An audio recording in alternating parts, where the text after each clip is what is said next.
దీర్ఘకాలంగా చర్చనీయాంశంగా ఉన్న కీలకమైన బిల్లును ఫ్రాన్స్ పార్లమెంటు దిగువ సభ ఆమోదించింది. నయం కాని అనారోగ్యంతో బాధపడుతోన్న పెద్దలు ప్రాణాంతక మందులు తీసుకుని చనిపోయేందుకు వీలు కల్పించే బిల్లును ఆమోదించింది.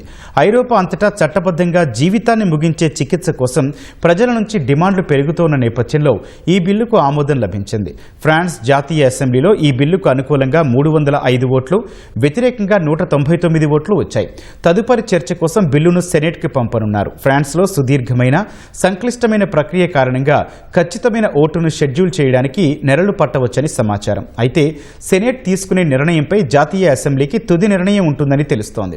ఈ బిల్లులో కఠినమైన షరతులున్నాయి. దీని ప్రయోజనం పొందడానికి రోగులు 18 ఏళ్లు పైబడిన ఫ్రెంచ్ పౌరులు అయి ఉండాలి లేదా ఫ్రాన్స్లో నివసించాలి.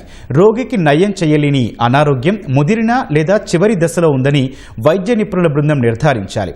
భరించలేని చికిత్స చేయలేని నొప్పితో బాధపడుతున్నారని, వారి ఇష్టానుసారం ప్రాణాంతకరమైన మందులను కోరుకుంటున్నారని వైద్యులు నిర్ధారించాలి.